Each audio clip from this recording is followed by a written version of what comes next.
بسم اللہ الرحمن الرحیم. ثم المجاز عند ابی حنیفۃ علیہ رحمہ خلف عن الحقیقت فی حق اللفظ وعندہما خلف عن الحقیقت فی حق الحکم. اس بات کی وضاحت کے بعد اور صراحت کے بعد کہ حقیقت تین طرح کی ہوتی ہے، اب یہ بتانا چاہ رہے ہیں کہ واضح رہے آپ پر کہ مجاز خلف ہے حقیقت کا، مجاز بدل ہے حقیقت کا. سمجھ رہے ہیں؟ مجاز نائب ہے حقیقت کا. رہی یہ بات کہ مجاز نائب ہے، اصل نہیں ہے. بات سمجھ رہے؟ سب سے پہلی بات تو یہ کہ یہ بات اختلاف سے بالاتر ہے، اس میں کسی کا کوئی اختلاف نہیں ہے کہ مجاز نائب ہے، بدل ہے، خلیفہ ہے اور حقیقت اصل ہے. اس میں کسی کا کوئی اختلاف نہیں ہے. کیوں؟ مجاز خلف ہے.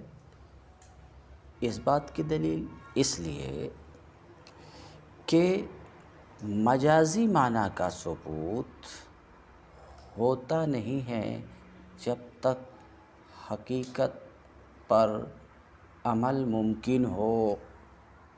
بات سمجھ رہے ہیں؟ جب تک حقیقت پر عمل متعذر و دشوار نہ ہو تب تک مجاز کا ثبوت نہیں ہوتا.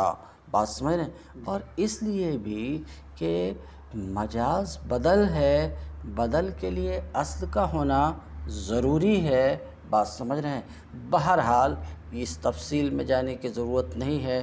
موٹی سی بات یہ ہے کہ اس میں کسی طرح کا کوئی اختلاف نہیں ہے کہ مجاز نائب ہے، مجاز بدل ہے، مجاز خلف ہے حقیقت کا. اس میں کسی طرح کا کوئی اختلاف نہیں ہے. ہاں، اس بات میں ضرور اختلاف ہے کہ سن رہے ہو آپ؟ مجاز حقیقت کا خلف اور بدل کس اعتبار سے ہے؟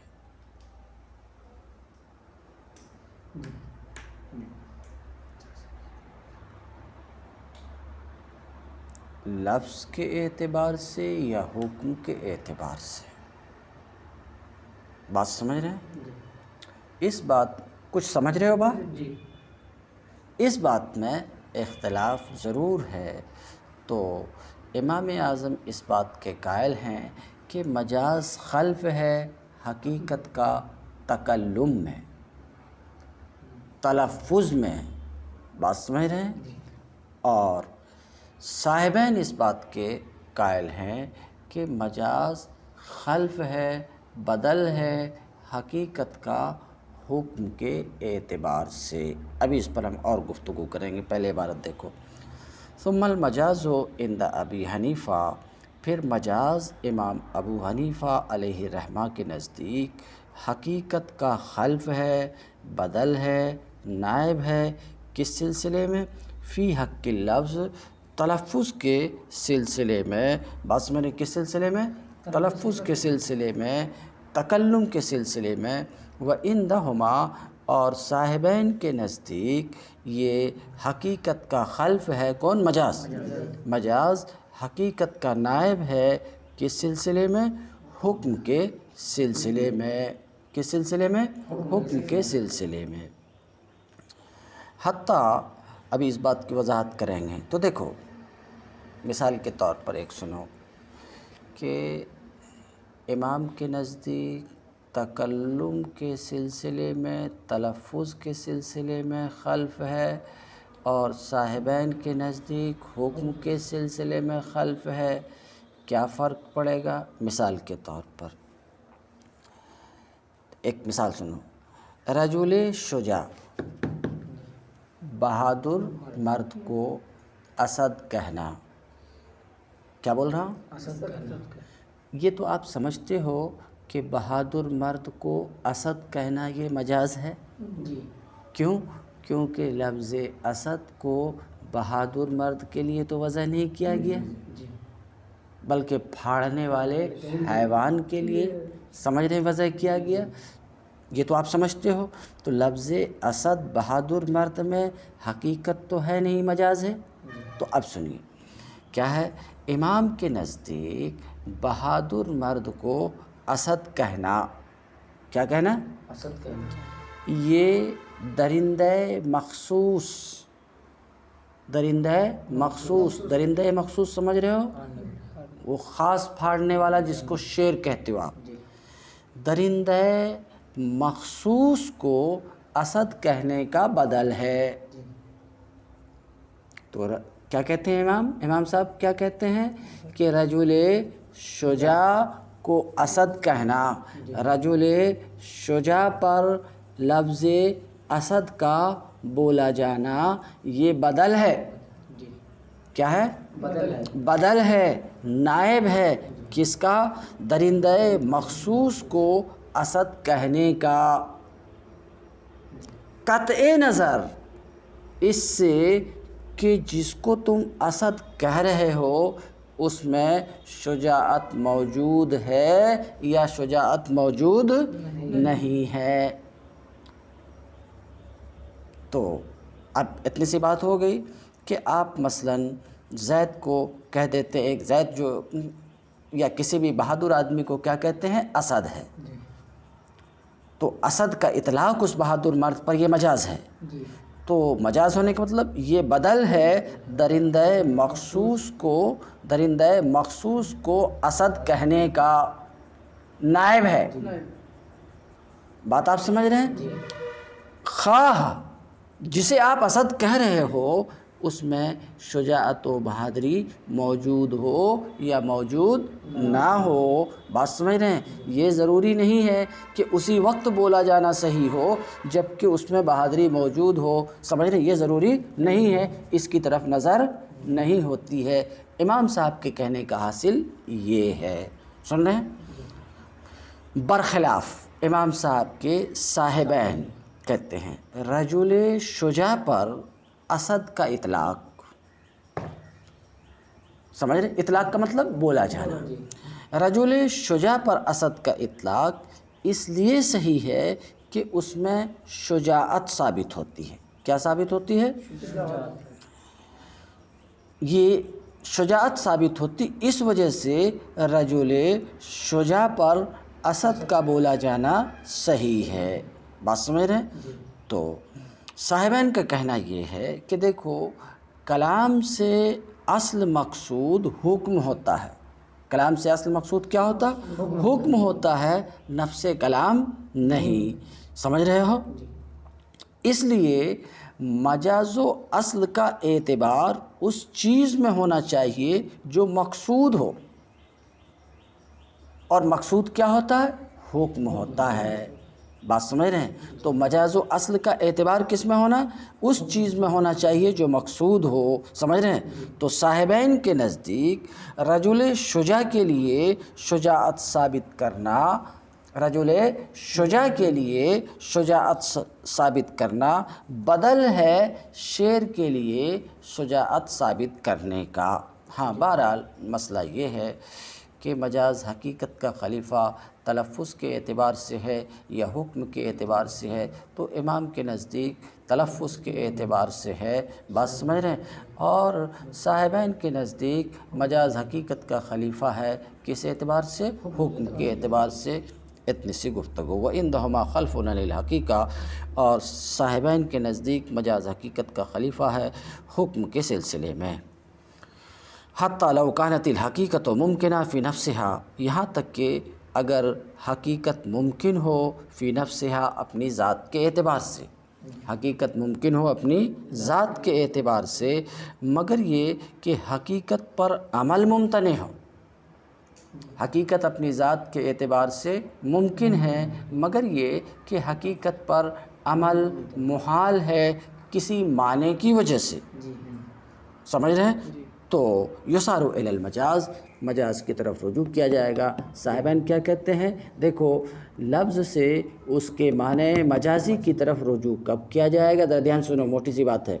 لفظ سے معنی مجازی کی طرف رجوع کب سے کیا جائے گا؟ لفظ سے معنی مجازی مراد کب لیا جا سکے گا؟ لفظ سے معنی مجازی مراد لیے جانے کے لیے ضروری ہے کہ حقیقت اپنی ذات کے اعتبار سے ممکن ہو۔ حقیقت اپنی ذات کے اعتبار سے ممکن ہو، ہاں کسی رکاوٹ کی وجہ سے، کسی معنی کی وجہ سے عمل ممتنع ہو تو مجاز کی طرف رجوع کیا جائے گا۔ نہیں سمجھا آپ نے؟ یعنی صاحبین یہ کہتے ہیں کہ کسی بھی لفظ سے معنی مجازی مراد لیے جانے کے لیے شرط یہ ہے کہ حقیقت اپنی ذات کے اعتبار سے ممکن ہو۔ مثال آ رہی، پہلے اتنی سی بات محفوظ رکھو، حقیقت اپنی ذات کے اعتبار سے کیا ہو؟ ممکن ہو، ہاں کسی معنی کی وجہ سے حقیقت پر عمل، کسی معنی کی وجہ سے حقیقت پر عمل ممتنع ہو تب معنی مجازی مراد لیا جائے گا، مگر اس کے برخلاف اگر حقیقت ہی اپنی ذات کے اعتبار سے ممکن نہ ہو تو معنی مجازی بھی مراد نہیں لیا جا سکے گا۔ ایسا کون کہتے ہیں؟ صاحبین کہتے ہیں۔ بات سمجھ رہے ہیں؟ تو پھر سے سن لیجئے، یہاں تک کہ مثال آ رہی ہے، ابھی مثال سے یہ بات واضح ہو جائے گی، یہاں تک کہ اگر حقیقت فی نفسہا ممکن ہو مگر یہ کہ حقیقت پر عمل محال ہو کسی معنی کی وجہ سے تو مجاز کی طرف رجوع کیا جائے گا۔ ایسا کون بولتے ہیں؟ صاحبین کہتے ہیں، ورنہ کلام لغو ہو جائے گا۔ اگر حقیقت فی نفس ہی ممکن نہ ہو تو کلام کیا ہو جائے گا؟ لغو ہو جائے گا۔ یہ تو صاحبین کہتے ہیں۔ امام صاحب کیا کہتے ہیں؟ امام کے نزدیک مجاز کی طرف رجوع کیا جائے گا اگرچہ حقیقت فی نفسہا ممکن نہ ہو۔ اب اس کی مثال سنو، اس مثال سے بات واضح ہو جائے گی۔ سنو، یہ ساری بات اس مثال سے واضح ہو جائے گی۔ مولا نے، آقا نے اپنے غلام سے، اس غلام سے جو عمر میں آقا سے بڑا ہے، سمجھ گئے کیا بولا؟ مولا نے اپنے اس غلام سے جو عمر میں آقا سے بڑا ہے یہ کہا، ھذا ابنی،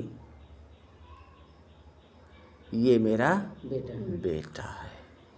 سنو ذرا دھیان سے سنو، تو پہلے اوپر موٹی بات سنو۔ ایسا کہا تو کیا اس کا یہ کلام درست ہے یا لغو ہے؟ تو صاحبین کہتے ہیں، پھر سے میں اس کو بولوں گا، پہلے ایک بار موٹی بات بول رہا ہوں، صاحبین کہتے ہیں لغو ہے، امام صاحب کہتے ہیں لغو نہیں ہے، لغو بلکہ مجاز کی طرف یہ کلام اس کا پھرے گا۔ مجاز کی طرف پھرنے کا مطلب یہ ہے کہ وہ غلام آزاد ہو جائے گا۔ یہ کیسے؟ ابھی پھر سے پلٹوں گا، ابھی سنو۔ تم کہو کہ غلام بیٹا کہنے سے غلام کیسے آزاد ہو جائے گا؟ تو دیکھو حدیث میں ہے، من ملک ذا رحم محرم عتق علیہ، کوئی شخص ایسے رشتہ دار پر مالک ہوا جو ہمیشہ کے لیے اس پر حرام ہے تو مالک ہوتے ہی آزاد ہو جائے گا۔ بات سمجھ رہے ہیں؟ تو اس حدیث کی روشنی میں مثلاً کسی کا بیٹا غلام تھا، کسی اور کا غلام تھا، باپ نے اپنے بیٹا کو خریدا تو خریدتے ہی بیٹا کیا ہو جائے گا؟ آزاد ہو جائے گا۔ اب اس کو بولنے کی ضرورت نہیں پڑے گی کہ میں آزاد کیا تب آزاد ہوگا، یا یہ کہ یہ نہیں بولا تو اب باپ کا غلام ہے، ایسا نہیں ہے۔ بات سمجھ میں آ رہی ہے؟ تو اس حدیث کی وجہ سے بیٹا آزاد ہو جائے گا۔ تو سنو، تو بیٹے کو آزادی لازم ہے، جی بولو بھائی، بیٹے کو کیا ہے؟ آزادی لازم ہے اس حدیث کی وجہ سے، بولوا۔ تو اب بولا ہے یہ میرا بیٹا ہے اور بیٹے کے لیے لازم ہے عتق، آزادی، سمجھ رہے؟ آزادی کیا ہے؟ لازم ہے، تو اب اس لفظ سے لازمی معنی کی طرف، سمجھ رہے ہیں، لازمی معنی کی طرف انتقال کیا جائے گا، رجوع کیا جائے گا، اور اس کا لازمی معنی ہے آزاد۔ حقیقی معنی تو یہاں پر ممکن نہیں ہے، حقیقی معنی ممکن نہیں ہے۔ کیوں ممکن نہیں ہے؟ اس لیے کہ بیٹا، سمجھ رہے ہیں، عمر میں بڑا نہیں ہوتا، باپ سے عمر میں بڑا نہیں ہو سکتا، یہ محال ہے کہ بیٹا عمر میں باپ سے بڑا ہو، تو حقیقی معنی تو ممکن نہیں ہے، تو مجاز کی طرف رجوع ہوگا اور اس کا غلام کیا ہو جائے گا؟ آزاد ہو جائے گا۔ تو اب پھر سے سنو، یہی بات جو میں بول چکا ہوں پھر سے سنو۔ تو آقا نے اپنے غلام سے کیا کہا؟ ھذا ابنی، سن رہے ہو؟ اب اور حال یہ ہے کہ وہ غلام عمر میں اس سے بڑا ہے، تو یہی کلام صاحبین کے نزدیک لغو ہے، باطل ہے۔ کیوں؟ معنی مجازی مراد یہاں نہیں لیا جائے گا اور اس کا غلام آزاد نہیں ہوگا۔ کیوں؟ اس لیے کہ معنی مجازی مراد لیے جانے کے لیے ان کے یہاں شرط ہے کہ حقیقت اپنی ذات کے اعتبار سے ممکن ہو، حقیقت اپنی ذات کے اعتبار سے ممکن ہو، اور یہاں حقیقت ممکن نہیں ہے، حقیقت ممکن نہیں ہے، بس میں نے، اور حقیقت ممکن نہ ہو تو کلام ان کے نزدیک لغو ہو جاتا ہے، بات سمجھ رہے ہیں؟ اس لیے یہ کلام صاحبین کے نزدیک لغو ہو جائے گا اور مولا کا غلام آزاد نہیں ہوگا، برخلاف امام کے، کہ امام کے نزدیک وہ غلام آزاد ہو جائے گا اور یہ کلام پھرے گا مجاز کی طرف، بات سمجھ رہے ہیں؟ دیکھو مثال ہو، اس کی مثال، مذکور کی مثال، اذا قال لعبدہ، جب آقا نے اپنے غلام سے کہا، جب آقا نے اپنے اس غلام سے کہا جو عمر میں اس سے بڑا ہے، کیا کہا؟ ھذا ابنی، یہ میرا بیٹا ہے، لا یصار الی المجاز، سمجھ رہے ہیں؟ عندہما، صاحبین کے نزدیک مجاز کی طرف رجوع نہیں کیا جائے گا۔ آ رہی ہے بات سمجھ میں؟ صاحبین کے نزدیک مجاز کی طرف رجوع نہیں کیا جائے گا، کلام لغو ہو جائے گا، حریت اور آزادی ثابت نہیں ہوگی۔ کیوں؟ لاستحالۃ الحقیقت، حقیقت کے محال ہونے کی وجہ سے۔ کیونکہ بڑا چھوٹے کا بیٹا نہیں ہو سکتا ہے، محال ہے کہ بڑا چھوٹے کا بیٹا ہو، صحیح بات ہے کہ نہیں؟ بولو با۔ وَعِندَہُمَا، اور امام اعظم کے نزدیک مجاز کی طرف رجوع کیا جائے گا، کس کی طرف رجوع کیا جائے گا؟ اور ھذا ابنی کا مجازی معنی ہے یہ آزاد ہے، کیا ہے؟ آزاد ہے، بات سمجھ رہے ہیں؟ مجاز کی طرف رجوع کیا جائے گا یہاں تک کہ وہ غلام آزاد ہو جائے گا، یہاں تک کہ وہ غلام آزاد ہو جائے گا۔ ابھی آپ کو اتنی سی بات سمجھ میں آئی کیا کہ معنی مجازی کی طرف رجوع کے لیے، سمجھ رہے ہیں، امام اعظم کے نزدیک صرف اتنی بات کافی ہے کہ کلام زبان کے اعتبار سے صحیح ہو، کلام زبان کے اعتبار سے صحیح ہو۔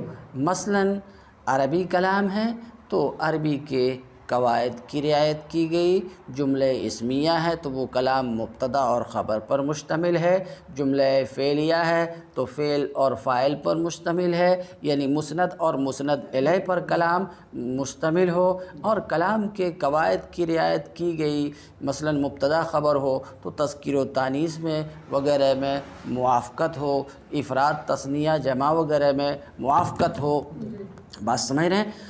تو اگر عربی زبان میں کلام کر رہا ہے تو عربیت کے قواعد کے مطابق کلام ہو، عربیت کے قواعد کے مطابق کلام ہو، سمجھ رہے ہیں؟ تو کلام سے معنی مجازی کی طرف رجوع کے لیے، کلام سے معنی مجازی کی طرف رجوع کے لیے، کلام سے مجازی معنی مراد لیے جانے کے لیے ایسی کوئی شرط نہیں ہے کہ حقیقت اپنی ذات کے اعتبار سے ممکن ہو۔ اگر حقیقت ممکن نہ بھی ہو تو بھی سمجھ رہے ہیں تو بھی مجازی معنی مراد لیا جا سکتا ہے۔ اس بات کے قائل امام ابو حنیفہ ہیں۔ اس کے برخلاف صاحبین اس بات کے قائل ہیں کہ معنی مجازی مراد لیے جانے کے لیے شرط ہے، معنی مجازی مراد لیے جانے کے لیے شرط ہے۔ شرط یہ ہے کہ حقیقت فی نفس ہی ممکن ہو، حقیقت فی نفسہا کیا ہو؟ ممکن ہو، اپنی ذات کے اعتبار سے حقیقت ممکن ہو۔ اب کہو کہ جب حقیقت ممکن ہی ہو تو پھر مجاز کی طرف کیوں رجوع کیا جائے گا؟ تو اس کا جواب دیا جا چکا ہے کہ فی نفس اپنی ذات کے اعتبار سے ممکن ہو، کسی معنی کی وجہ سے حقیقت پر عمل ناممکن اور ممتنع ہو تو مجاز کی طرف رجوع کیا جائے گا۔ بہرحال صاحبین اس بات کے قائل ہیں کہ معنی مجازی مراد لیے جانے کے لیے شرط یہ ہے، کیا ہے؟ کہ حقیقت ممکن ہو۔ بات سمجھ رہے ہیں؟ چنانچہ حاذا ابنی، چنانچہ آقا کا قول اپنے غلام، اس غلام کے لیے جو عمر میں بڑا ہے، صاحبین کے نزدیک لغو ہوگا کیونکہ حقیقت ممکن نہیں ہے، لیکن امام کے نزدیک لغو نہیں ہوگا کیونکہ قاعدہ کے مطابق، عربی زبان کے قاعدہ کے مطابق ہے۔ سمجھ رہے کہ نہیں؟ تو یہاں مجازی معنی مراد لیا جائے گا، اور قائل کے اس قول کی وجہ سے، آقا کے اس قول کی وجہ سے اس کا غلام آزاد ہو جائے گا۔ تو ابھی آپ نے سنا اور اس سے یہ بات سمجھ میں آپ کو آئی کہ مجاز کی طرف رجوع کیے جانے کے لیے امام کے نزدیک حقیقت کا ممکن ہونے کی شرط نہیں ہے اور صاحبین کے نزدیک شرط ہے۔ اسی سے اس مسئلے میں بھی اختلاف ہو گیا کہ ایک آدمی نے یوں کہا کہ فلاں کا، بس اب اسی پر ہے، فلاں کا میرے اوپر، ذرا دھیان سے سنو، مشکل بات نہیں، ایک آدمی نے یوں کہا کہ فلاں آدمی کا میرے اوپر یا اس دیوار کے اوپر 1000 روپیہ ہے۔ اگر اتنا بولے کہ فلاں کا میرے اوپر 1000 روپیہ تو یہ اقرار ہے، اقرار کی وجہ سے 1000 روپیہ اس کے اوپر لازم ہو جائے گا، واجب ہو جائے گا۔ مگر ایسا نہیں بولا، بلکہ کیا بولا؟ فلاں آدمی کا میرے اوپر یا اس دیوار کے اوپر 1000 روپیہ ہے۔ تو امام اعظم کے نزدیک اس صورت میں بھی مجاز کی طرف رجوع کیا جائے گا اور 1000 روپیہ بولنے والے پر واجب ہو جائے گا۔ بات سمجھ رہے ہیں؟ مگر صاحبین کے نزدیک واجب نہیں ہوگا، یہ کلام لغو ہو جائے گا، کیونکہ اس کلام کی حقیقت یہ ہے کہ 1000 روپیہ یا تو مجھ پر واجب ہو یا اس دیوار پر واجب ہو، اور یہ ممکن نہیں ہے کہ دیوار پر 1000 روپیہ واجب ہو، دیوار نے کسی سے مانگ کر کے 1000 روپیہ لیا ہو، قرضہ وغیرہ، یہ ممکن نہیں ہے۔ تو چونکہ حقیقت ممکن نہیں ہے اس لیے مجاز کی طرف رجوع نہیں کیا جائے گا، اور اقرار کرنے والے، کہنے والے پر 1000 روپیہ واجب، یہ بات سمجھ گئے؟ کہتے ہیں وَعَلَى هَذَا يُخَرَّجُ الْحُكْمُ، اسی اصل مذکور پر اس حکم کی بھی تخریج کی جاتی ہے، اس حکم کو بھی نکالا جاتا ہے قائل کے اس قول میں۔ آ رہی ہے بات سمجھ میں؟